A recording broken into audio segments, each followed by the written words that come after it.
The American people have sent an unmistakable message to him tonight, and that message is change course. Representative John Boehner, presumably the next Speaker of the House, sounding a familiar refrain tonight that we heard just moments ago as well from Pat Toomey, who is winning the election there in Pennsylvania for the Senate. Change course. A play on the Obama campaign of 2008, which was looking for change, and a woman who voted for that change 2 years ago and who caught the public's imagination back on September 20th during our town hall scene here on CNBC. Velma Hart, who's the CFO of a not-for-profit in the D.C. area, and you know, you said to the president that day, I'm exhausted. I still support you, but I'm tired of supporting you and the lack of change we've seen. So what do you make of tonight's developments and what we're seeing from these election results? Well, I think, first of all, I'm not exhausted anymore, and I'm encouraged by that. And I thank Jamie Foxx and all the people who were rallying in California who made that battle cry, I guess, squashed. But even more importantly, I think when I think about tonight's election and the decisions that were made by the American people, I'm encouraged. And I know that sounds strange because I'm passionate about my democratic stance. I'm passionate about the agenda we have going forward. But I think that perhaps if Representative Boehner really believes and learned from tonight's election exactly what he said so passionately and cheerfully, maybe, just maybe, we'll stop all the rhetoric in negative conversation. You and I talked during the break. You agree with Pat Toomey, for example, that it's not the government's role to create jobs. I don't think it's the government's role to create jobs. And in fact, I've been asked in several interviews, do you expect the government to save you? Are you looking for a handout, a bailout, whatever?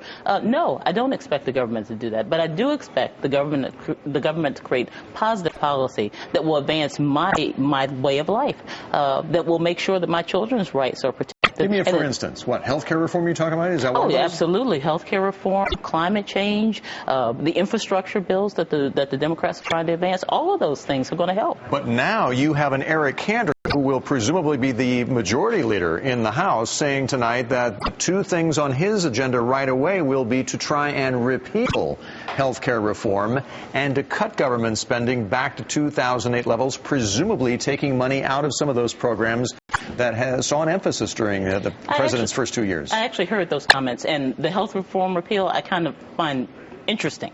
I don't think that's possible. I don't see that coming. Now, perhaps, you know, he's closer to politics than I am, and maybe he has an inroad there, but I don't see that coming. I do think the spending, though, has to be reined in a bit. And I think that's a practical application to get us to the objective that we, the people, have voted for tonight. So it comes down to this soul searching that you and I have been discussing during our town halls tonight about the role that government should play in our lives. That really is what it comes down to, don't you think, right now? So what role is that you see for the government in your life, for your family? In my life, it's got to be the policies that they make that will affect the middle class, and specifically policies around how I live my everyday life.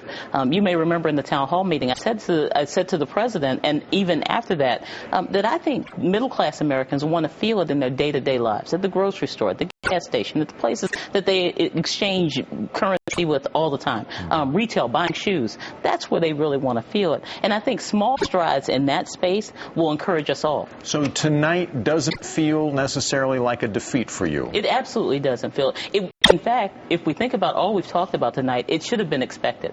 We know that there was what they called an enthusiasm gap in the country. We know that midterms sometimes are a referendum by the American people to whichever party is in dominant power. We know that at the end of the day, we still have the Senate and the White House under Democratic control. So I think it's going to be interesting. And what I'm looking for is for mature people who have been elected by American citizens to lead us into a brighter future. I want to believe that what Representative Toomey said was true. I want to believe that that's what their agenda is. And anything short of that will be a problem for me. And I will hold every single one of them accountable. As well we all should. Velma Hart, always good to see you. Thank you for being with us. Thank you. Especially very much.